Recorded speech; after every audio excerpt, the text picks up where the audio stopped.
All right, we'll get started, get people on their way here. Thank you for joining the TMA Detroit for the webinar Bankruptcy Small Business Reorganization Act turns 2 years old. Before we turn it over to Judge Applebaum to introduce the panel and get us underway, we would like to take just a moment to thank our sponsors. The sponsors make it possible for us to have our educational outreach that we have, such as this, for networking events and for other activities of the Turnaround Management Organization. Turnaround Management Association. If you have any questions, I'm sure if you'd like to become a sponsor, if you either post in the chat or if you will send your information to the people you signed up with, I'm sure they will be happy to accommodate you. A brief note on upcoming events. Next week, there is a multi-panel TMA event on when will the auto industry return to normal, hosting both Chicago, Detroit, and Germany to discuss what might the auto industry expect.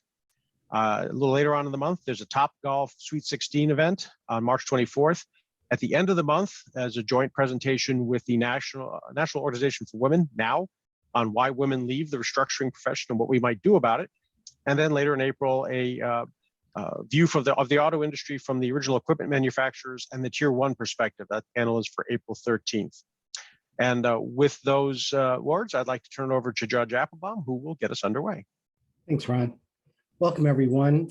We have a really great panel and program today. And let me introduce the panelists in alphabetical order. First, let me welcome from the Northern District of Illinois, Matt Brash. Matt Brash is a Senior Managing Director and Lead Professional at Newport Advisors and head of their Trustee Receivership Assignee Interim Management and Liquidation Platform. Matt works with companies national and global, law firms, private equity firms, key stakeholders, and others in various turnaround stages with the goal of maximizing recovery and finding closure. He's also a mediator, a federal and state court receiver, a Subchapter V trustee, operator, and assignee. Next, Deb Fish. Deb Fish concentrates her practice in the areas of corporate restructuring, bankruptcy litigation, and creditors' rights. She's also a Subchapter V trustee and represents debtors and committees and other constituents in bankruptcy cases. She's also been a patient ombudsman in a number of healthcare cases and is experienced in fiduciary duty, fraudulent conveyance, and preference litigation. I would note that among her many notable cases, she served as co-debtors counsel in the Paddock engineering case, a large Tier 1 auto supplier, and served as counsel to the trustee in the DeLorean bankruptcy case. And lastly, but not least, Ron Spinner is a principal in Miller Canfield's bankruptcy restructuring and insolvency practice group. And he concentrates his practice on creditor representation, although he does assist debtors as well. For example, in the City of Detroit case, he represented the city and its public lighting authority in helping to rebuild the city's street lighting system. He focuses on bankruptcy litigation with a special emphasis on preference and fraudulent conveyance law.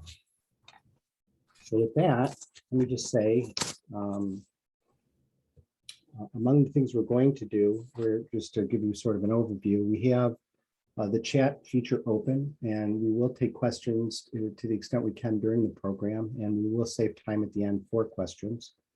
We're going to review some of the points of the SBA generally. We're going to go over some case statistics, both for the Eastern District of Michigan, the 8th Circuit, which we happen to have, and the Northern District of Illinois. And then we'll get into a discussion of the Small Business Reorganization Act and some of the experiences of our panelists. So with that, I'll turn it back to Ron to do the review of the SBA. Absolutely. And of course, we'd be remiss without introducing you, Judge Applebaum, of course, on the Eastern District of Michigan bench, one of our esteemed jurists who's been capably navigating us through the uncharted waters of the SBRA. So let's take a look at what it is. The SBRA, this is mostly a refresher for some, but making sure we're all on the same page. The SBRA was enacted in August of 2019, but it had a 6-month wait period before it became effective. It became effective February 19th, 2020. That's why this is the roughly two-year anniversary of it. It created a new Subchapter V to Chapter 11 for small business debtors. That wasn't the only thing it did, but it was probably the most important. They had other changes they made to the bankruptcy law as well, including, for example, the preference law. But the changes they made there were perhaps less effective. They added a bit that said that debtors who sue on preferences must take into account the defenses a debtor has, but that doesn't, the defenses a defendant has. And that doesn't seem to have done anything because, as lawyers would know, take into account is such a vague term. It's unclear exactly what that means. Likewise, there was a venue provision that was supposed to change, that was supposed to put an end to some of the smaller preferences, or at least make them harder for people to take advantage of defendants over small preferences. But due to a technical issue, that probably hasn't had the effect they wanted either. The main focus is of the SBRA is the Subchapter 5. That's why when you hear people say SBRA and Subchapter 5, they tend to use the terms interchangeably. It's modeled basically after chapters 12 and 13. The original chapter 11, which is still in effect, focuses very largely on paying everyone in full. Pay everyone in full, and then if there's anything left over, the rest goes to the equity holders, the debtor. Chapters 12 and 13, and now Subchapter 5, focus more on what the debtor can actually pay, on the theory that you can't get blood from a stone. So if you've gotten everything you can get, the fact that you haven't paid everybody in full is not a problem. Or there's just nothing more you can do about it, I guess. It focuses on having the debtor pay all projected disposable income usually. But the thing to remember is that SBRA cases are still Chapter 11 business cases, and they have a lot of rules that you have to follow. That includes rules for court permission, for example, for borrowing money, court permission or creditor permission for use of cash collateral. There was a concern initially that people would rush in and start running these cases thinking it's just a big Chapter 13. And I don't think it materialized right away, because when the SBRA was brand new, people were afraid of it, I think, or just because it's so new to everyone. Only the most intrepid people kind of took on the cases. And so I think initially the concerns that people would not be paying attention to the Chapter 11 rules was a little bit misplaced. But as people have gotten experience with the SBRA, it does seem that we have gotten more people who are jumping in saying, I can do that, and are starting to treat it like large consumer cases. And it's important to remember, it is not a large consumer case. It has similarities, but it's still a business case, and you have rules that if you don't follow them can derail your case. It is designed to be faster, cheaper, more affordable. It doesn't have an unsecured creditors committee usually. One can be appointed when needed. The idea for this is twofold. One, the creditors committee often has counsel, and that comes out of the estate. That's paid for by the estate. That's a large expense, and many small business cases can't bear it. Also, an unsecured creditors committee is going to fight for the unsecured creditors and is going to lodge objections and such, and that can tend to slow a case down. So without a creditors committee, it tends to be faster and cheaper. There's also no United States trustee fees, and there are pretty fast deadlines, which we'll talk about in a minute, to keep the case moving and get it out of bankruptcy quicker. The idea being that the longer you're in bankruptcy, the more it costs. There's also one unique feature for the SBRA, in that if a small business debtor files, the owner can file as well. And the owner can use that case to modify a security interest in the owner's home. Now, just so people understand, this is not a situation where if a business owner borrows money to buy a house, that they can, and gives a mortgage, they can't get rid of that mortgage. That's not what the SBRA is for. It's more for the case that small businesses, when they borrow, tend to promise to pay their debts, and the owners are often required to give a guarantee, often secured by an interest on their house. That's exactly what the SBRA will do. We'll take care of if the owner files alongside. Now, there are indeed fast deadlines to keep this case moving. The debtor must file right away, whether or not it's going to be considered a small business. And any objections must be filed within 30 days after the end of the meeting of creditors. So creditors can't just sit on their hands and then decide later, hey, you shouldn't have been an SBRA debtor. You have to be prepared to tackle this stuff right away.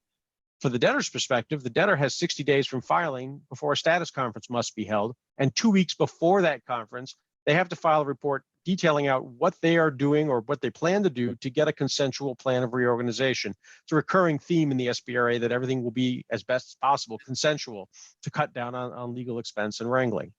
So, the debtor has to have at least some idea of how it can get out of bankruptcy pretty soon after it files. And then it has only 90 days from the petition date to file a plan. That can be extended, but it's not automatic. Now, the SBRA is not for everyone. The original debt, and this is what we were talking, you hear people talking about that the initial debt limit was only 2.7 million, but it's been raised to 7.5 million. Now, some people say, well, what do you mean the initial debt limit was 2,725,623? That doesn't, where would Congress come up with such a number?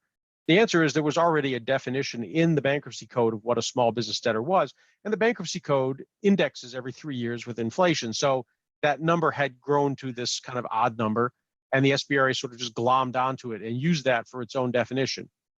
That was quickly replaced by the CARES Act to make it go up to 7.5 million as the COVID crisis hit.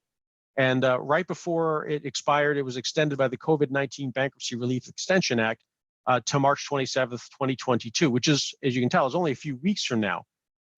We've heard mixed news. There hasn't been much in the way of articles on this stuff. We've heard one Bloomberg article said that Congress is working on it without naming sources. And then we've heard rumors that it was dying on the vine because Congress can't agree or it was distracted by Ukraine and such.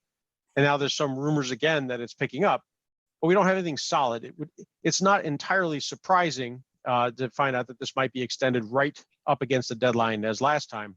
But even if it doesn't, as we mentioned, the Bankruptcy Code indexes every 3 years, and as luck would have it, this is one of those 3-year periods. And the increase is a little bit larger than usual because of all the recent inflation. So the SBRA limit, even if it reverts on March 27th, will immediately bounce up to 3.024 million on April 1st. So there will be an increase in any event. Now, there are other people the SBRA does not cover. That includes single asset real estate cases. For those who are thinking about this, think like a strip mall, for example. If you have an LLC that just owns a strip mall and does nothing else but operate it, there's been long-standing congressional concern about how single asset real estate debtors conduct their cases. So this is not an exception. They're not invited to this party either. And also, at least 50% of the debt in the debtor's case must have arisen from commercial or business activities. There's other exclusions as well, but you get the general idea from that. Now, on the flip side, there's limited creditor leverage as well. There's only so much a creditor can do. For example, as we mentioned, like a typical Chapter 11 case, the focus is on paying everybody in full before the debtor retains, or I should say the debtor's owners retain their interest in the debtor. That's called the absolute priority rule. It doesn't exist in the SBRA. And that's a huge difference because mom and pops who want to file, they don't generally want to file an SBRA case to have the business saved, but have somebody else own the family business. It kind of is a discouraging feature. Now, there's ways around the absolute priority rule, but they're dicey, and they're not encoded in law. It's based on the case law that makes it possible. So, not having the absolute priority rule is a huge benefit to the small business owner. They don't have to have an impaired accepting class. For those familiar with Chapter 11, you have to you group your claimants into different classes, and at least one class has got to sign on saying, this is fair, I'll take it. This is a good deal. And then if you get that, then the judge will go through and see if all the conditions are met to cram down the plan on everybody else. Here, you don't need an impaired accepting class. So as long as the plan meets the legal requirements set in the code, you're good. And creditors can't file a competing plan. It is not unheard of in a long-running Chapter 11 case for a creditor to say, I'm tired of listening to your proposals, here's mine. And if they get creditors to sign on, then that becomes the plan. Can't do that here. And that has implications, as our trustees will talk about in a few minutes, because the debtor can be removed, but the debtor is still the only person who can file the plan. There are limits on what the plan can do. If the plan is crammed down, for example, it's like a Chapter 13, the discharge may only be granted after all payments are made.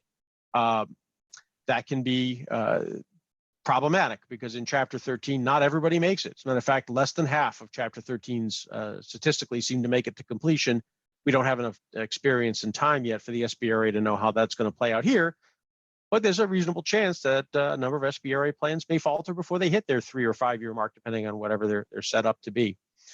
As we'll talk about, the businesses themselves may not have limitations on discharge. A small business owner who files may have issues getting a discharge on account of fraud or willful and malicious injury. There's certain things you can't do and have a debt discharge. And again, as you talked about, there's the possibility of the debtor being removed from operations of the case. If it turns out that the debtor is not being transparent or not being efficient, there's possibilities of having the debtor removed. And as that plus the idea that only the debtor can file a plan can result in some interesting outcomes. Now, the case has been out, the SBR has been out for about 2 years, so there's been time for some case law to develop. One of the first things that came up is to be asked about is whether that the debtor must be engaged in commercial or business activities, and at least 50% of the debt must have arisen from commercial or business activities. That's great. What does that mean, right? It's the judge who has to figure out what this means. And commercial or business activities, I know what it sounds like it means to me, but it might not mean the same thing to everyone. The very first question that came up is when you had to figure that out. And debtors were lucked out. They lucked out initially because courts initially said, well, if you were ever engaged in business, you're engaged in commercial or business activities. So they basically said, since the statute doesn't say the word currently, then anything goes. If you ever were in business, you are in business now, which is kind of like saying if you were ever alive, you're alive now. And it doesn't quite make a whole lot of legal sense. And courts retreated from that position, have come to a more understandable meaning that if you have to be engaged in commercial business activities when you file your petition. And that seems to be arising as the de facto outcome amongst courts. It's like a consensus growing. Now, there's still a question about what constitutes commercial or business activities. And there's a lot of question there because, as you can imagine, a lot of things could qualify in people's minds.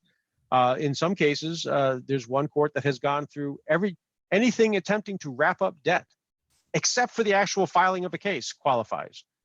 That seems to be a little vague for me, but that's all right. This is a process that will work out through the courts and we'll get a better understanding over time. But right now, at least the interpretation does seem to be pretty broad about what qualifies as a commercial or business activity. There's also differing standards for debt dischargeability. This is sort of a carryover from Chapter 11.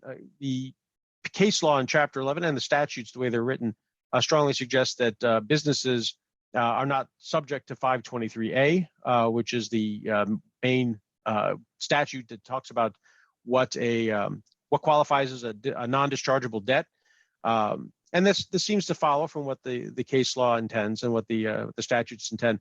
But bear in mind that doesn't apply to the small business owner themselves if they file. So you could have a situation where a small business and the owner file and the small business gets a discharge, but the owner is held to have a non-dischargeable debt because they've committed fraud or something like that.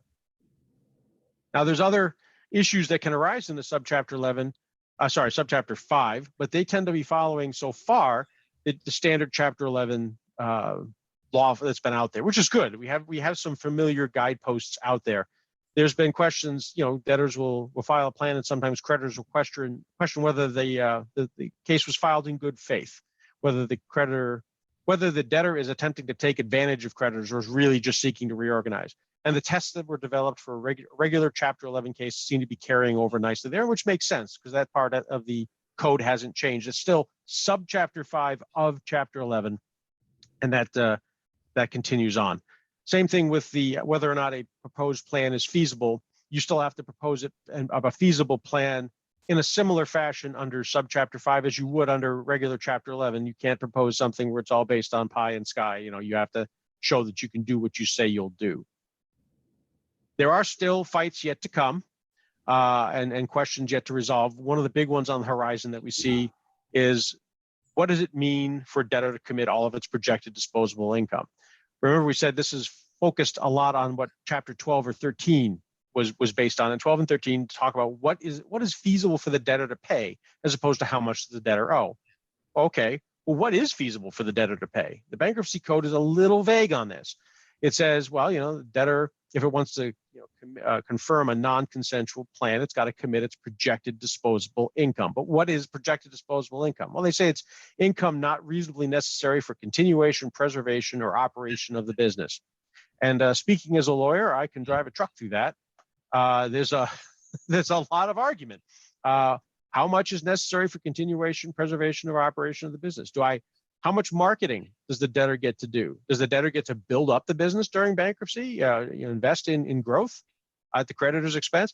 I don't know. And I don't think it's been asked yet because it has not yet come up in sufficient force for us to get some really good guidelines on what's appropriate.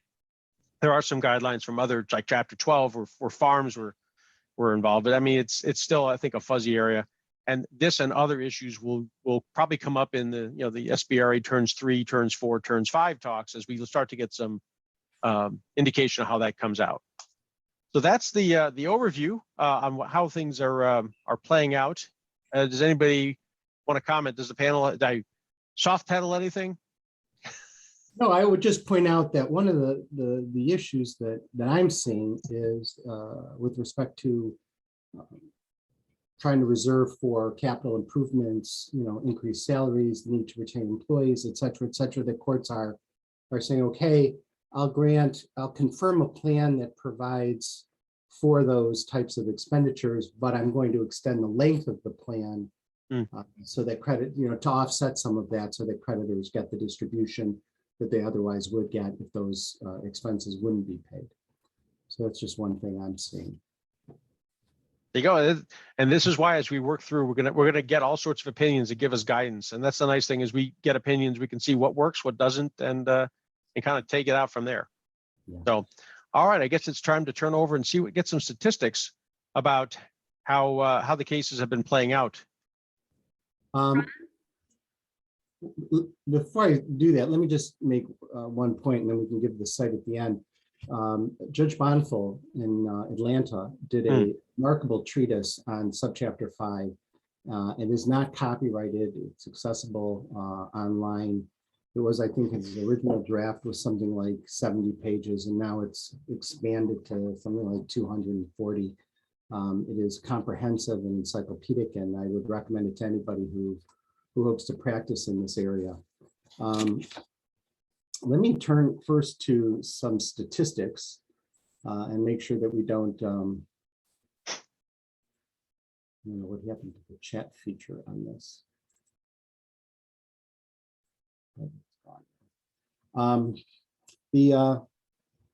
The statistics I'm going to give you are from the Eastern District of Michigan, the Northern District of Illinois, and then, as I said, we had some 8th Circuit that were recently published that I'm going to share as well. These are for 2020 and 2021. Obviously, we're still early into 2022. For the Eastern District of Michigan, we had a total of 32 cases filed in 2021, and we had, I'm sorry, I'm misstating that. In the Eastern District of Michigan, we had almost 70, we had 50%, just under 50% of the cases filed in 2020 were Subchapter 5 cases. In 2021, that total went up to 75% of the Chapter 11s filed were Subchapter 5 cases. Most of those cases were filed in Detroit, although I would note, and this is more anecdotal because I don't have the statistics for 2022 yet, that Flint has seen a spate of cases filed in 2022, under all of which were Subchapter 5 cases.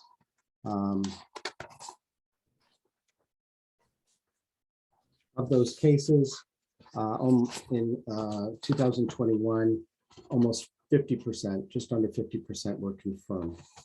And we're waiting to see, ultimately if they'll reach the discharge.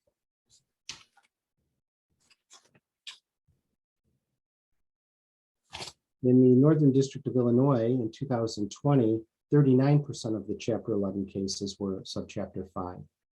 In 2021, that number jumped to 75% of the Chapter 11 cases filed in the Northern District of Illinois were under Subchapter 5. So you see it's gaining a lot of steam as we move forward. In the eighth Circuit, which includes Arkansas, Iowa, Minnesota, and Nebraska, North and South Dakota, 45% of all Chapter 11s filed between March of 2020 and June of 2021 were Subchapter 5 cases. And of those, approximately 23% were individual debtors as opposed to corporate debtors. 41.6% confirmed a plan, and based on the data, it's showing again that the relatively low rate of non-consensual reorganization suggests that Subchapter 5 promotes dialogue. And one of the things that the Eighth Circuit anyway attributes that to, and I would agree, is the work of the Subchapter 5 trustees, which is really a unique, it's unique to any chapter of the code, because as Deb and Matt will get into, the role of the Subchapter 5 trustee is really sort of a hybrid. It's both the adversary on behalf of the creditors, it's a facilitator on behalf of the estate, and it is a mediator for the parties, as well as a watchdog for the overall case. And so with that, let me turn it over to you both.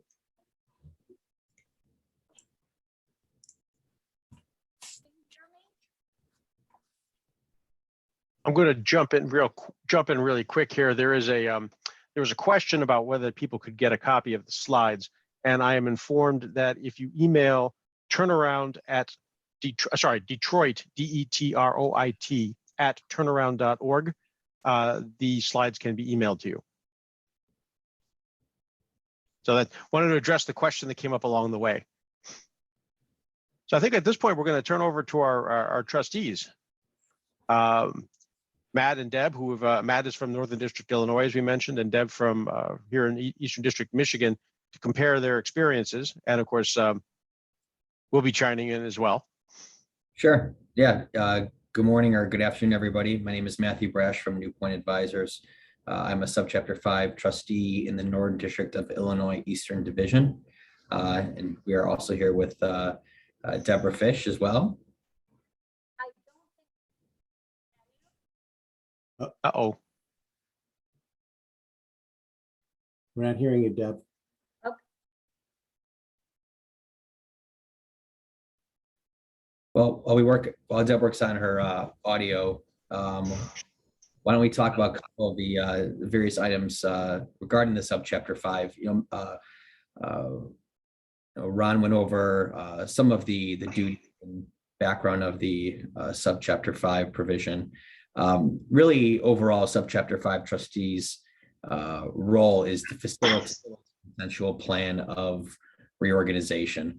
A trustee, Sub 5 trustee, is actually very different from that of a Chapter 11 trustee or even a Chapter 7 panel trustee as well, in that the Subchapter 5 trustee, although has certain abilities, fiduciary responsibilities, and power to do certain things as it relates to the case, the Subchapter 5 trustee is in no way in charge. Can you hear me now? Yes.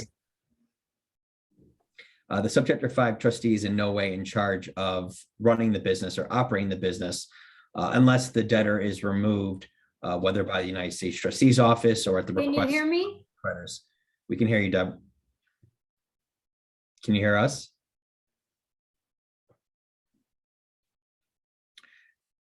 So anyways, so Subchapter 5 trustee, as I stated, our goal and role is to facilitate a plan or consensual plan of reorganization. So what does that really entail? Well, usually within the first few days of being appointed as a Sub 5 trustee, some of our obligations and duties, besides just meeting with the debtor and debtor's counsel, leading up to what they have called as the initial debtor interview, which occurs usually around 10 days after the petition filing. But really, it's our responsibility before that to really get to understand the nature and cause of filing, what expectations and what are the factors that have led the debtor to this position, who are some of the key stakeholders and parties that are involved with the case, whether from a IRS or other taxing authority or a secured party or even an unsecured party, what kind of forced this bankruptcy issue.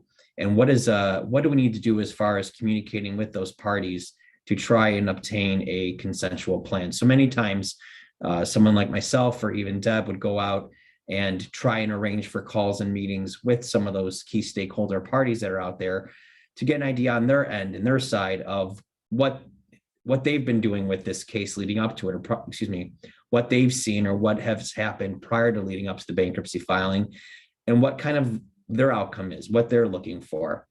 And as we all know, there's many different reasons for filing. There's many different factors involved for why the debtor files for bankruptcy. I don't have to go through all of them. We all know pretty much a lot of those reasonings, whether there's a judgment or potential sale or foreclosure or various other reasons that can push a debtor into bankruptcy. failure to make, payroll and other items, or just obviously that need for an automatic stay to be in place to allow for the company to continue to operate. So as we go through the sub 5 process, our goal is to make sure that schedules are being filed. We are not in charge of filing those schedules, but working with debtors counsel and kind of forming a tag team and making sure deadlines are being met, schedule and other documents as required by the Bankruptcy Code and statute are being filed on time and are as accurate as possible. And then, of course, attending the initial debtors interview, making sure that insurance certificates and other obligations with the United States Trustee's Office are being met. And then obviously you have your 341 meeting of creditors, and then status hearings and other obligations that are required to help keep the plan in case moving forward. As everybody knows, for the most part, a plan of reorganization needs to be filed within a 90-day deadline. And obviously the purpose of the sub 5 is to keep cases moving quickly, get them in and out as quick as possible, as efficiently as possible, let me add, and hopefully with the least amount of cost, but maximizing the recovery to the creditors as much as it can be done. Matt, we Deborah. are seeing a number of cases in which extensions are being granted by the court. Generally, in those cases, those extensions have been supported by the creditors. I think it's really important for debtors counsel to get the plan filed on time. Because what we've been seeing in our cases is that a lot of the negotiation is taking place after the plan is filed, as opposed to before the plan is filed. So I think it just a note there, best to get your plan filed, and then if you need an extension, ask for an extension with creditor support afterwards.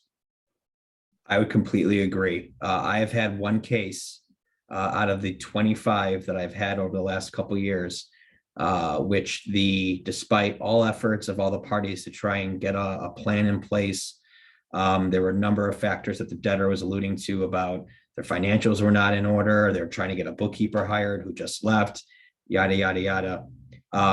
They actually failed to file a plan in the 90-day window. And on top of that, they filed an extension or a motion to extend time to file that plan almost 3 to 5 days after the deadline to file a plan. It was a very tough status hearing or hearing on that motion, because on one end, it was the debtor who most likely could put together a very favorable plan that would be a positive outcome for the creditors. However, keeping within the spirit of the sub 5 and the fact that, as Deb just alluded to, get your plan on file. It might not be the best plan.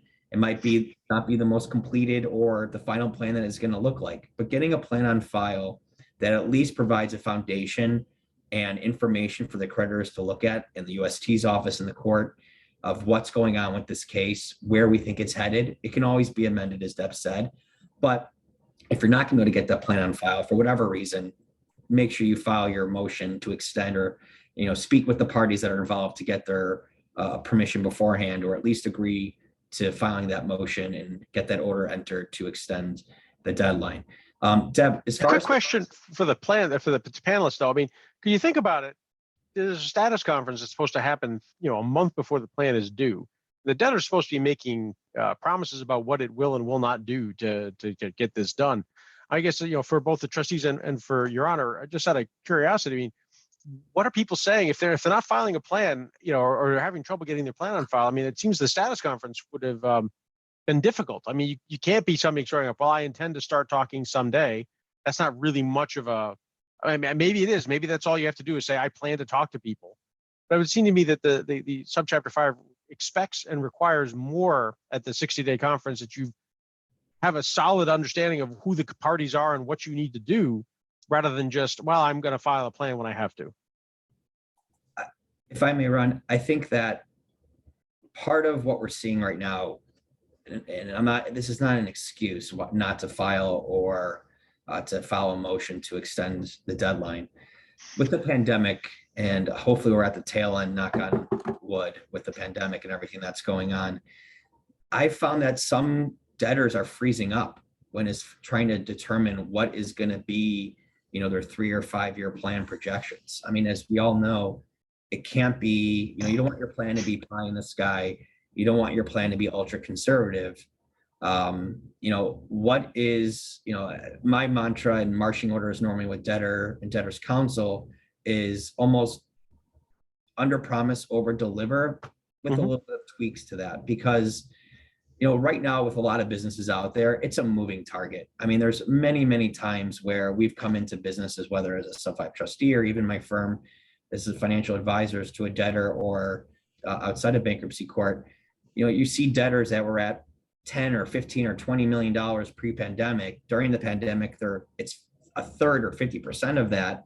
And as we all know, debtors and entrepreneurs are very optimistic type people, which is great, which is what you want. But you hear the line of, well, I did 20 million before the pandemic. I'm doing 10. I think I'll be at 17 by the end of 2022. Well, how do you think that? Why do you think that? What makes you think you're going to get there? Let's not put yourself as a debtor in a position to fail within the first couple months of a plan. Build it up like a staircase and try and get there over time. So to answer your question, Ron, and I'd be very curious to hear what His Honor and Deb has to say about it.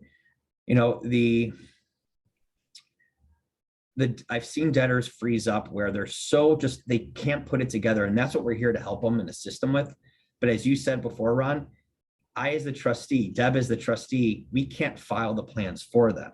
So although we can provide them with foundations and give them projections and put cash flow models together, which I have done for my debtors, they're the ones that ultimately have to file it. And you try and push for them to get that on file and plan. But, I keep telling them, file a plan that might be just unrealistic, and we'll have to fine tune it based on what we see. But they freeze up. They're uncertain to that point. And it's very rare, I think, but it does happen. The only thing I would point out is that you run a risk trying to extend the time for filing a plan simply because the standard in the code says you file the plan not later than 90 days after the filing of the case, and the court can extend the deadline.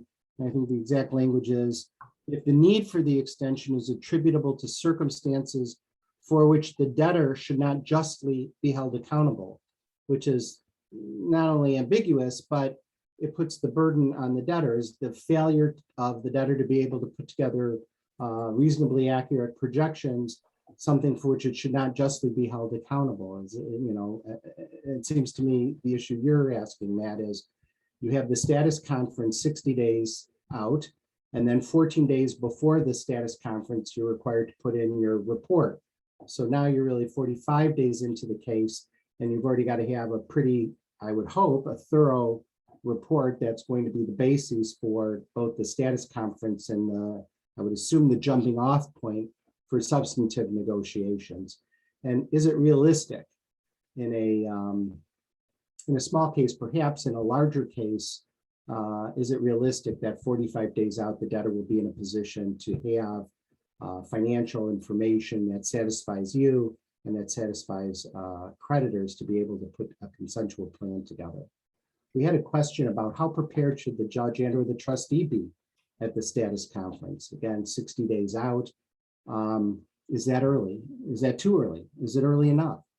And my feeling is it's probably not early. And I mean, you're not going to have the time in 60 days to really put together meaningful projections because you don't have any benchmark to test against, and you don't have the time. I agree with you. I think you put together a plan that's a reasonable plan, not something that would subject you to some sort of sanctions, but you put together a reasonable plan and use that in good faith to begin or further negotiations that you've been doing, hopefully already. One thing we do here, and this I think was actually Judge Tucker's idea, and I think most of the judges have adopted it, is very early in the case, Judge Tucker holds an initial scheduling conference, which is sort of like a baby status conference, rather than wait 60 days and see what the heck happens.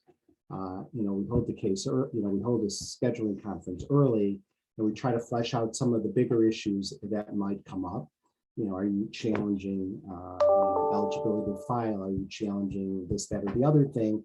And then start setting aggressive deadlines so as to keep the case moving forward, because as Ron said earlier, speed is really one of the hallmarks of sub 5, because speed, allegedly reduces cost. But once you have once you have those deadlines, you can sort of begin the dialogue. You don't have to wait for the status conference or this pre-conference report to begin the negotiations. Judge, have you found yourself having to, I'm sorry, Deb, we'll get to you in a second, but have you found yourself having to encourage debtors that perhaps they're coming in front of you and it doesn't look like they're in the position to be able to meet these deadlines, suggesting that, you better be aware of these? Or is it just, you just tell them, hey, whatever they do, they do? Well, I remind everybody at the initial scheduling conference what the deadlines are, and we put them in that order. So they know that rather than count, they'll have an order that says your plan is due on this day. And the status conference is going to be held on this day. I normally hold my hearings on Wednesday, but frequently the 60 days is not on a Wednesday. So we have to pick that date, count back 14, but I put those dates in the order so that there could be no question that they can calendar them appropriately. I guess that's not what I meant to, I wasn't clear, but if you get to the status conference and it does not seem to you that they're in a position where they're going to have a plan in 90 days, do you come across situations where debtors just come to the status conference so obviously unprepared that you're concerned that they're not going to make it? And what do you do? I haven't had that experience, truthfully. Well, that's good. I'm sorry, Dev, I cut you off. That's okay. I was just going to add that I'd say the majority of my cases, there's not a lot of meat in the status conference reports. The debtors counsel simply states, I reached out to the trustee, I reached out to the major creditors, I continue to negotiate, we expect to get a plan on file on time. And there isn't a lot to that. Again, I found in my cases, and I've had 8 of them that have gone as far as plans filed to get to confirmation. The real negotiations started after the plan was filed and after objections were filed, so debtors counsel could determine what creditors really they had to negotiate with to get a consensual plan, and which creditors essentially were just going to go along for the ride. I would agree. Deb, what other things have you seen as far as with facilitating, sub 5 plans? What are some of, with your cases that you've mentioned that you've gotten to a plan or a confirmation? What have been some of the your responsibilities or things that you've really stepped up or stepped in to take care of for your cases that you've seen? I'd say in almost all of my cases, of the 8 that have gone to confirmation, and 1 is going to be dismissed, and I think I was helpful in facilitating consensual dismissal. We'll see if that ends up happening.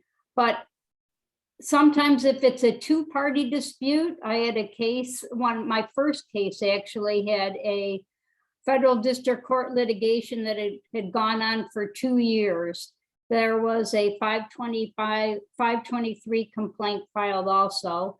It was a debtor, individual debtor who filed and had a business. And really a 1 creditor case. That creditor's counsel was not bankruptcy counsel. And so there was an education process of the sub 5. And I found out in meeting with them that there had not been any settlement negotiations in the case for over a year. So there it was really bringing the parties together. I recommended a mediator, and it went to the bankruptcy mediation process, because remember, as Subchapter 5 trustees, we cannot be a mediator. Our role is simply to facilitate. Mediators have different rules, and those aren't our rules. So if you find a case that actually has to be mediated, I would recommend referring it to, in our district, the panel. The mediation didn't work.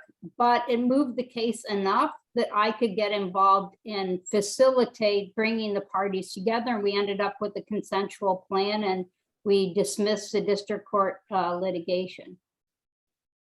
Can I just ask, Yeah. what have you been seeing? What have you two been seeing with respect to the sophistication and abilities or knowledge of the debtors counsel in the cases that you've been sub 5 trustees in? Deb, you want to take that first? I can start. I'd say there have been the cases in which I have experienced Chapter 11 counsel that had pre-subchapter 5 done Chapter 11s. I find that it's a little bit easier for them to navigate the process. I think for newer attorneys or attorneys who didn't do a lot of Chapter 11, it's just a little more difficult. The deadlines coming up, the filing of the monthly financial reports, just the things that we would normally as debtors counsel on a Chapter 11 calendar and do and make sure they're accomplished. I think some counsel that have not had the same experiences as Subchapter 5 trustee, I'm actually sending them emails saying, get your MORs filed, or this date's coming up, or you missed this, and you may want to take care of that. So I guess that's been my experience in my cases. I'd say I've had more practitioners who are experienced than less, but I don't know about you, Matt.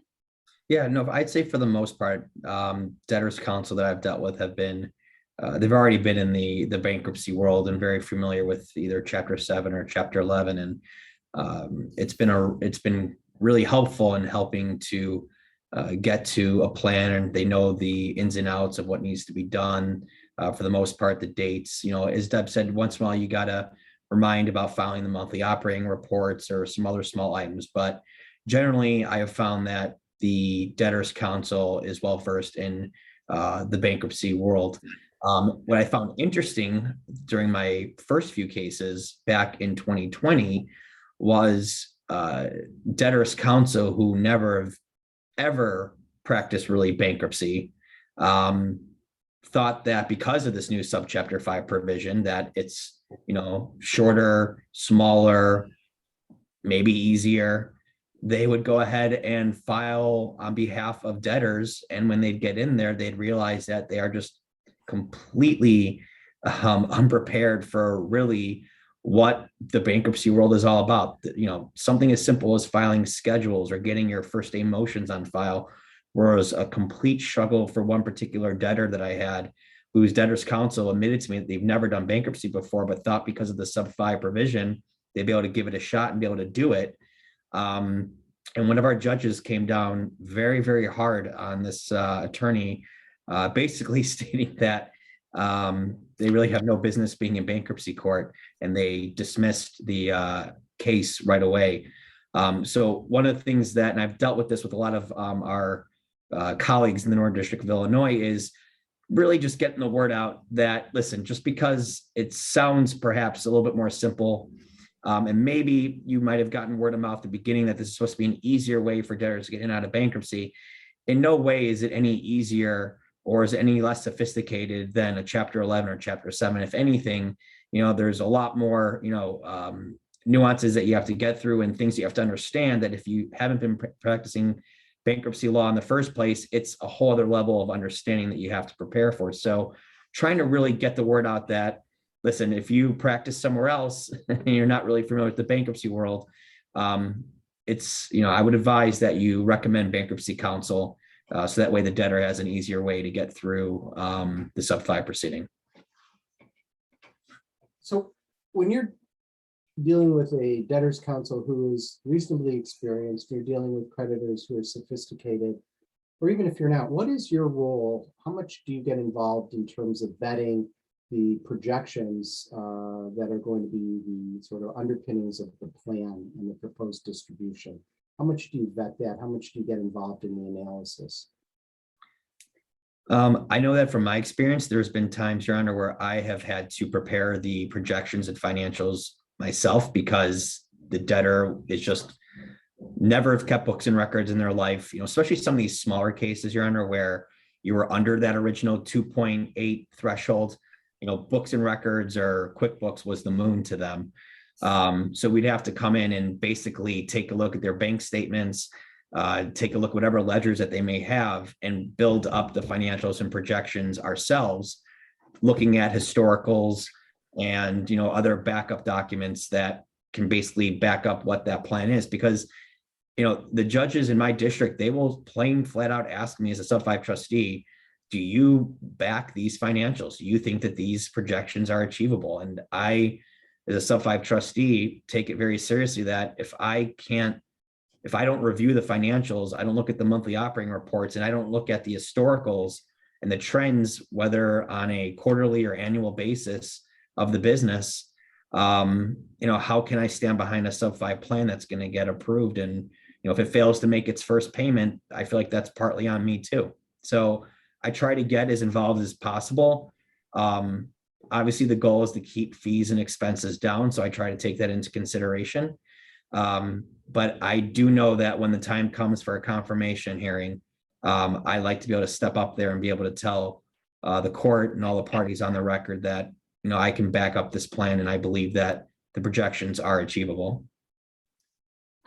I think from my perspective, I've not had a case where I've actually had to do the projections or assist counsel or the accountant in doing that. But I have reviewed them and gone through, again, the MORs that have been filed. And in these cases, we always get, the tax returns ahead of time. And I participate in the initial debtor interview, and there's additional information that's given to the U.S. Trustee's office, their analysts. So I believe that you have something to look at, evaluate, and I don't make at the confirmation hearing. I don't opine on feasibility unless the court asks, but if the court were to ask me, I want to be prepared to give an answer. So I do review all of that information. Would go back to that. I'd like to go back to that point because I have a contested confirmation in my first actually in a sub 5. And I'm just curious what the role of the sub 5 trustee is where you have a contested confirmation and where, among other issues, the feasibility of the plan is one of the primary issues that you have to confront. What should I expect? What's fair to expect from my sub 5 trustee in this case? You don't work for the debtor. I think that's sort of a hard thing for people to understand, or at least maybe Judge Schaff indicated that a trustee told him that the most difficult part of the job for him is getting the debtor to understand that he doesn't work for the debtor. So you're not an advocate for the debtor. You're not the debtor's expert, but you are in a weird way sort of an expert witness. Maybe you prepared the projections, maybe you just reviewed them. I don't know how well you've tested them or, etc. Deb's a lawyer, you're a financial professional, and you have different roles in that regard. So I'm curious, just given the nature of what you guys have a very big job and you're walking a tightrope all the time, it seems to me, but what can I expect if there's real questions raised about the feasibility of the plan? Deb, you want to tackle that first?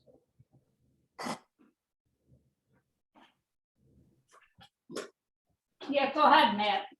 Oh, okay.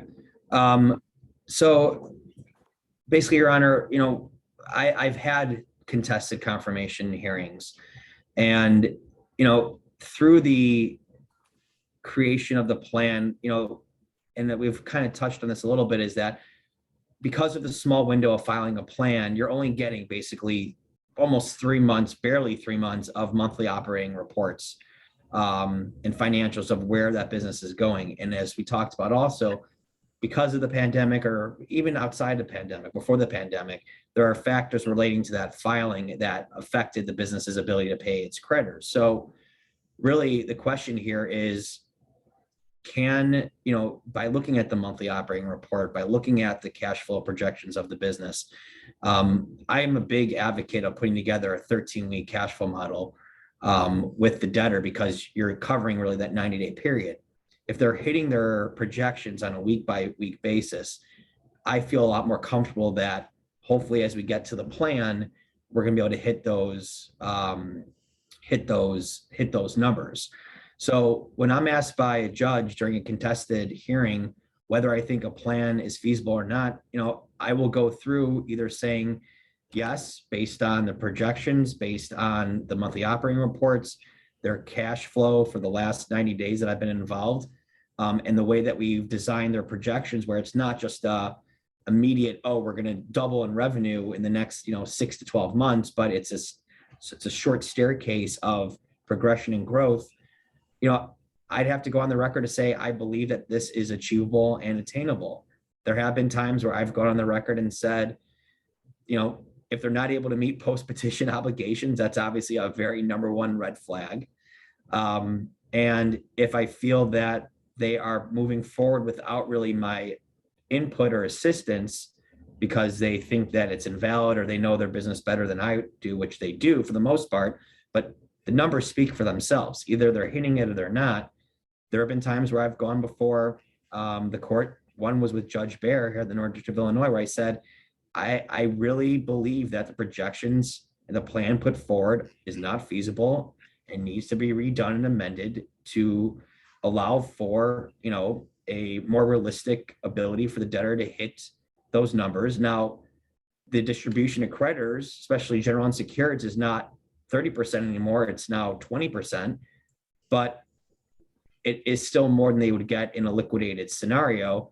And it allows them to actually succeed and continue to operate under those circumstances.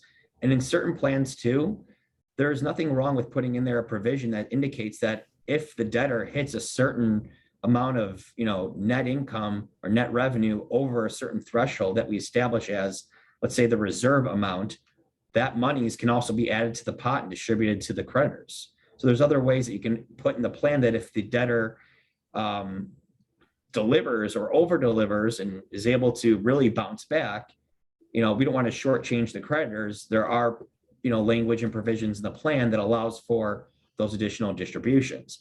Telling the debtor that they need to do that is one thing, getting them to do it is another. So Go ahead, Deb.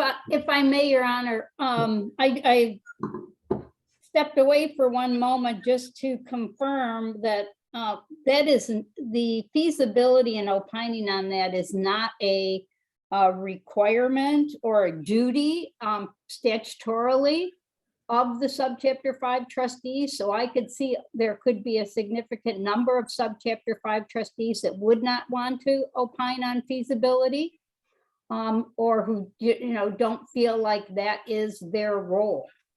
Like I said, I generally wouldn't unless called upon. I did in one case only because I was my duties were expanded by the court under 1106A3, and one of those duties is then to opine on feasibility. So I think statutorily, the Subchapter 5 trustee wouldn't necessarily do that.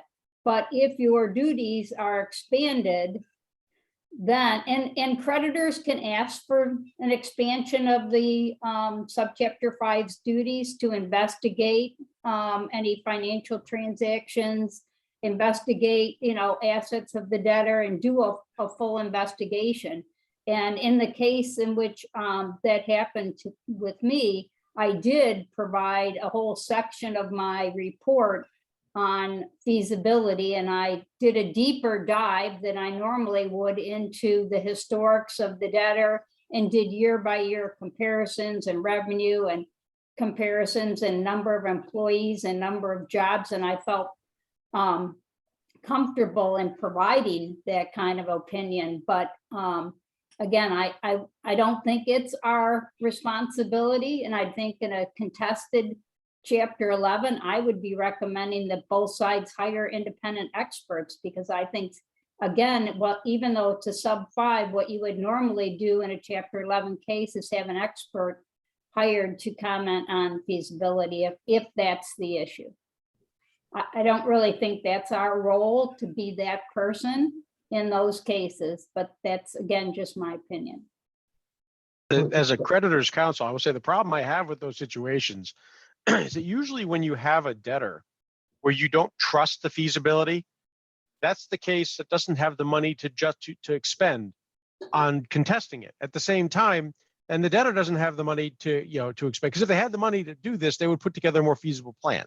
It's usually the catch-22 I find myself in when I'm in that situation. How do you advise your client? Well, I know you're only getting pennies on the dollar, but you should get an expert to pour through all this stuff to show that you're not going to get the pennies on the dollar.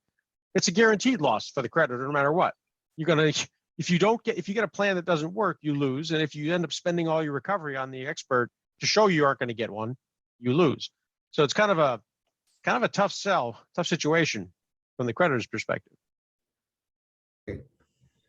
One thing Debbie touched on that I think is always interesting is expanded powers of the sub 5 trustee. Can you go into a little bit about that when you were appointed, or when the debtor was removed and the trustee was put in possession? I think you'll have to talk about when the debtor was removed, Matt, but I can certainly, in a case, it was a case of a home, not a builder, but the company rehabbed homes and did remodeling and did things of that nature. And COVID it hit, of course, and they were shut down, and then they had supplies. Their costs of supplies were much greater, so their contracts were all underwater. They couldn't get them completed and filed the Subchapter 5. There were a number of issues in that case, kind of that started in the beginning, even though the plan was filed quickly, even ahead of schedule. There were, for example, in the year prior to filing with PPP loans and an additional loan, the debtor had over $1.2 million in free money in the year prior to filing. And when the debtor filed, it had only $63,000. So there were, and 500,000 of that came within 45 days of the filing. So the debtor went through over 400,000 in 45 days. So there were a number of issues. So even though the case was moving, there were 523 complaints being filed, allegations of trust fund issues, builder's trust fund. There was not an office, the officer loan was not disclosed in the original schedules, but it came up and the debtor testified at the 341 that, yes, I've had this, an officer loan. And so we got to confirmation, and just like in the 24 hours before, the idea came up about expanding the Subchapter 5 trustees' duties under 1106. And again, those duties are to investigate the acts, conduct, assets, liabilities, and financial condition of the debtor, the operation of the debtor's business, and the desirability of the continuance of the business. So in that case, what I took as the primary issues is where I spent all my time in investigating the PPP loans, what happened to all the money, what the officer shareholder loan, when did it start, what were the additions over the years. In this case also, there were cash withdrawals within the year prior to filing, over $200,000, and in years in the past, at one point, it was even greater than that. What happened to that money? What was it used for?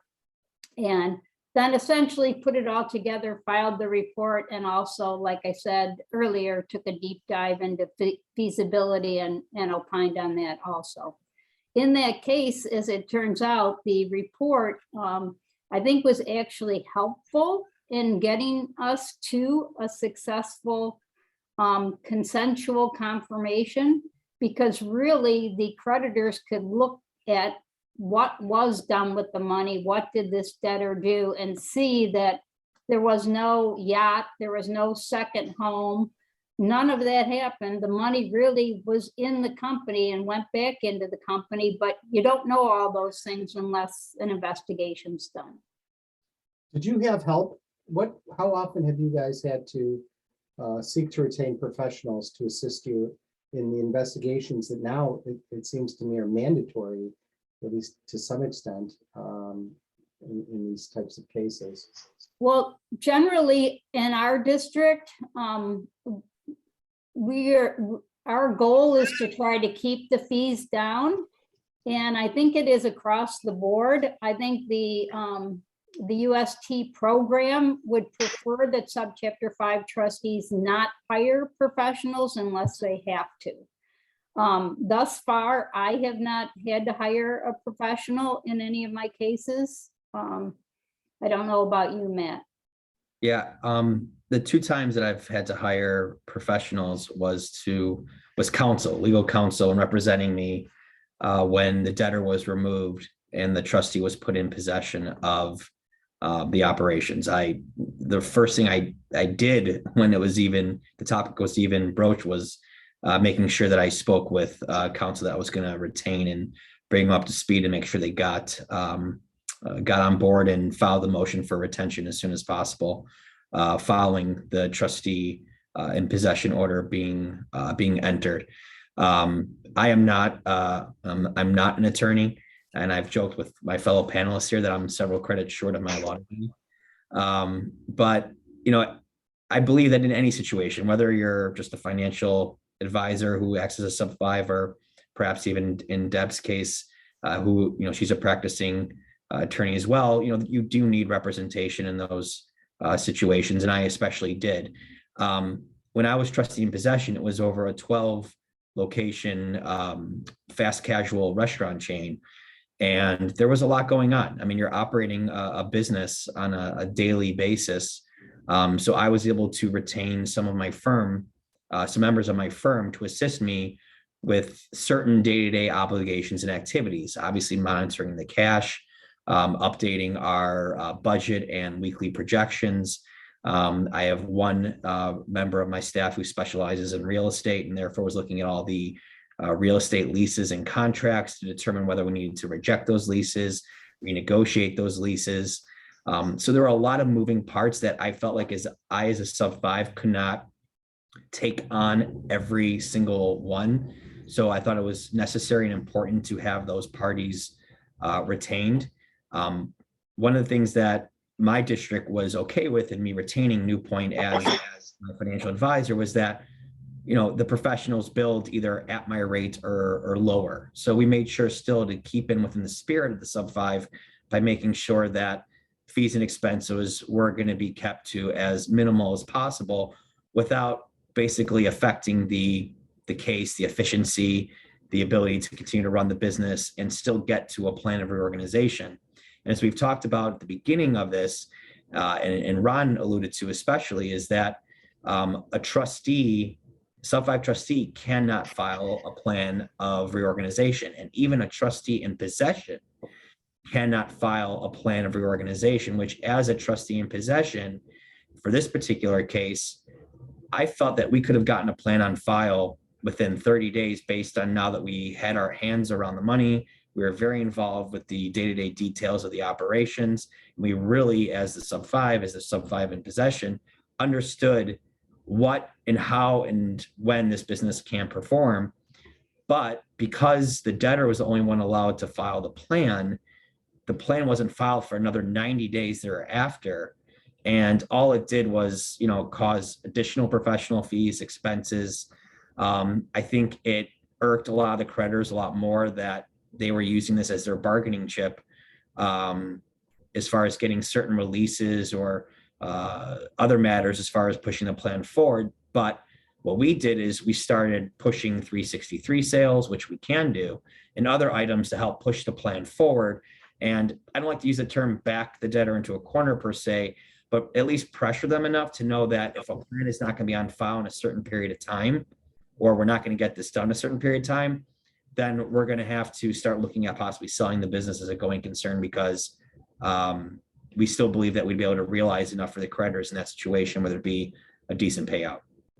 Let's talk about that for a second, because I think we've talked about the debtor being in possession and debtor being removed from possession. Because I've had a couple of cases where the cases have imploded before that actually happened. I mean, they got to the point where you think, well, I'll get the debtor removed. Well, one case I had with Deb, the debtor was sent to prison. And so, I mean, the debtor ran his own business and he's not going to be able to run it from prison. So, end of story. In a case in Florida where they weren't actually proposing a plan per se, but just a pot of money so they could use it as a negotiating tactic. But I haven't had one, I think I talked about, where the debtor is actually removed and the trustee takes over. The kind of circumstances that lead to that. And I guess the kind of almost like corollary to that is the consensual, non-consensual plan, which sort of tends to get filed in these cases nowadays. It seems like where people are okay with a consensual plan so long as it has all the protections of the non-consensual plan under the code. Maybe Matt or Deb, you guys want to talk to that perhaps? Like what does a debtor have to do to get removed? Go ahead, Matt. I've not had a case, to the best of my knowledge, we've only had one in our district where the debtor was removed, and it was a case where there were shareholders who each had 50% and they couldn't get anything done in the case, just literally nothing accomplished. And they consented to have the trustee take possession. Yeah, lying is definitely up there. This debtor lied several times regarding the operations of the business, to a point where one of the locations we discovered was closed and had been closed, but yet the debtor was informing myself as the trustee, the creditors, the court, that everything was continuing to operate, and the financials were actually not what they appeared to be. And there was a grave concern that, the debtor was not paying attention to these businesses and letting the business, basically letting the business kind of fall under. So that was a major red flag that allowed for myself to be put in as the trustee in possession, remove the debtor. So that way there was more transparency and accountability on behalf of the debtor to the creditors and to the court. That was number one. Number two is, a lot of cases that we've had, or not a lot, but some cases I've had have come in red hot from the moment that they are filed, where the UST's office is informed of, or whether I'm informed of by key stakeholders, that there's already been some red flags or some gray area with the business that does not make a lot of sense, or there's a lot of questions as to their business practices. So there's a very short leash as far as allowing the debtor to continue to operate post-filing. But the one comment I would have is that if there is a need to remove a debtor, I have found in two of my cases where creditors have waited until way too late or too long into the process to ask for a debtor to be removed and a trust to be put in possession, is if you're going into the case as a creditor or secure creditor, whatever party, and you have a pretty strong feeling that this needs to be something that needs to be considered right off the bat, I think those discussions need to be had sooner rather than later. I'm not saying it's going to happen right away, but a lot of people file bankruptcy just to get that automatic pay and think that they can just continue doing what they're doing, file their plan and get out. Well, if there is a lot of cause of concern there before the filing, I think those discussions need to be had with the Sub 5 in the UST's office sooner rather than later, so that way it can be highly monitored and a move can be made sooner rather than later. I'm going to jump in on that one, because as a creditors counsel, that there's a double edge there. I mean, because I can tell you, and I'm not going to speak for Judge Applebaum, although I'm going to speak for him, and he can correct me if he wants to, but he probably won't say anything because he's too polite. But judges are not going to throw a case out the first couple of days or do anything horrifying to the debtor in the first couple of days, because they haven't learned anything about the case yet. Now, even though I know for a fact, and then 95% of my cases, the debtors in blood, I'm just kidding. A number of cases I've had where debtors have done things that are just unconscionable, wrong. My client is convinced in most cases, but even a few of that I've had where they just, I've had cases where they've just done horrible things. But you cannot, as a creditor, go in. If you go in day one and say these guys are crooks, the very first thing that happens is everybody goes, "Oh, you're one of those creditors." you have no credibility going forward because, you haven't given them a chance. I can't talk about the fact that we've given them all sorts of chances outside of bankruptcy, and they've done all these, unless you've got them standing over the financial body with a financial smoking gun, it's really hard to go in early. And so with the Subchapter 5, especially when it's designed to kind of keep creditors at bay, it's really hard to say, well, boy, if only the creditor had come sooner, because most creditors counsel have been there and they're not going to rush in because unless you're a fool, I even the cases where I've had on the regular Chapter 11 and I've had smoking guns, I've walked in and I've had judges say, what you doing? I can, so, I appreciate the comment. I just don't think you're going to find many experienced creditors counsels who are going to go on day one or even early in the case and say, these guys just aren't trustworthy, because most creditors feel that way. And as creditors counsel, you've got to not let that bleed into the case. So unfortunately, that tends, with a shortened time frame you have, that kind of leaves, how long is too long? It's the window of the right time to strike on that kind of thing is very, very small. Well, that's why I think to have those conversations. So when I said, when and it's good, it's great points that you're bringing up, Ron, but that's why in my comment, I was saying, come to the Sub 5 and come to the UST about it, because I'm not going to go run, again, I don't have a law degree, but I'm smart enough to know not to go run to court with, fireworks and, other things going on saying this is a crook, this guy needs to, be removed. It's being put on watch, right? It's okay. Let's make sure we're watching this. And if something does happen, we need to take a look at it. And of course, as our, attendees alluded to, there needs to be funds to be able to pay it. Does it make sense to put a trustee in possession? Is there assets there or a business there that allows for those fees to be paid? So, but yeah, all very good points. And I think Deb and I had that kind of situation. We had a case where a debtor simply wasn't going to be able to have a plan work. And I think that's how we played it out pretty quickly. I mean, as quickly as Subchapter 5 will allow, in my mind. Deb, what do you think? Case I'm talking about. I agree. And I guess what I was going to say again, there's a lot of case law out there about this. And it's no different in the Sub 5 than it was in a regular Chapter 11. It's fraud, it's mismanagement. Most of that occurs pre-petition. Most of that doesn't happen post-petition. So really you have an idea. And I think even as Sub 5 trustees, and I know in our district, our USTs ask really good questions, and you get at the 341 and the initial debtor interview, and you get a sense or a feeling about a debtor. I'm sure just like, Chapter 7 trustees do in their cases, it's no different. But we need creditor support. And I think Matt makes a really good point. In a lot of these cases, you're not going to have the funds. So really, do you want the Subchapter 5 to work? Do you want to get to a plan so that you get something back? Because a lot of these cases on conversion, we're not looking at much.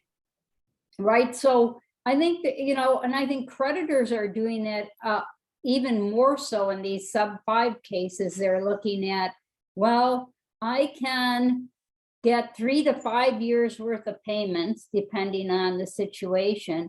And maybe in some of these individuals where they own the business, there's a 523 that's filed, but you don't even have to really pursue that, because if you do the 5-year plan and you agree to a non-consensual plan, right, then the debtor doesn't get a discharge unless your plan payments are made. So it makes negotiations, I think, of those 523 complaints and issues, which you would normally want to put in a trustee. You don't necessarily have to put in a trustee in place of the debtor in possession, because you can get your result in a non-consensual consensual plan by getting as much as you can in payments for a period of time. And if the debtor defaults, well, they don't have a discharge. So I found that in some of my cases, that's how we've negotiated resolutions. And depending on what happens, I think it's important also to note that in a non-consensual plan, unless otherwise ordered, the trustee makes the distributions. In all of my cases, they have requested the otherwise ordered, and the trustee is not making the distributions, the debtor is making the distributions. And they either, I'm guessing they just don't want to pay for it because of the cost of the oversight for 5 years. They'd rather have the money in their pocket. And so, Matt, I don't know if you're making distributions in any of your cases, but I have not had one case where I've been required to make distributions pursuant to the plan. I agree with all your points, Deb. I think those are very well taken. I mean, we're not looking to become trustee in possession. I never want to be a trustee in possession because I want this case to work out. I'm hoping that, we can get to a consensual plan, that we can get to some type of finality of the case, even if it's a non-consensual. I am acting as a dispersing agent on 3 cases right now, mostly because of what you described, of having that, there's having some of that oversight, and despite the threat of, hey, you're gonna have to pay a sub 5 to watch over this over the next 3 to 5 years. That's basically, I'm seeing creditors say, well, as long as the sub 5 is monitoring it and will be there to raise the red flag at first, go from there.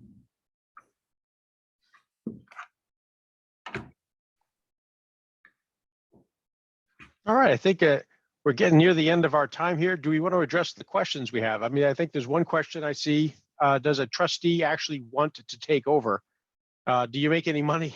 I guess, is there anything, is it in the trustee's best interest, to take over the case? Or is it, what's the thinking on that?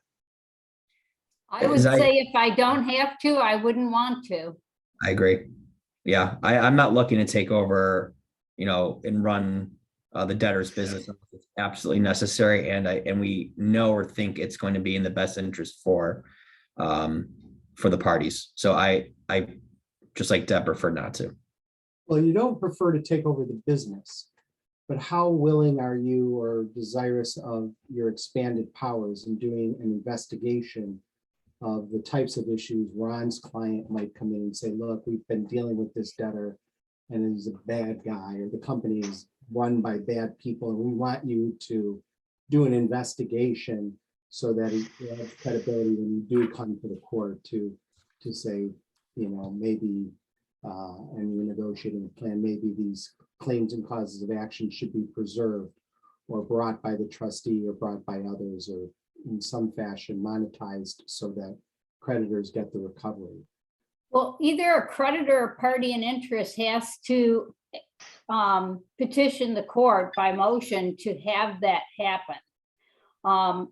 In the case that I was involved in, it was consensual, and it was really done, like I said, within 24 hours of a confirmation hearing, and it was put on the record, and Judge Tucker just incorporated the expansion of my duties in the order that adjourned the confirmation date. And he set also a date on which my report was to be filed, which was just prior to the confirmation hearing, so creditors would be able to review it and then still file an amended objection prior to the confirmation date. But generally speaking, you have to file a motion. I think if that happened and the court ordered it, I don't think we would have a say in it. I think it would just fall upon us to do that. Agree with Deb.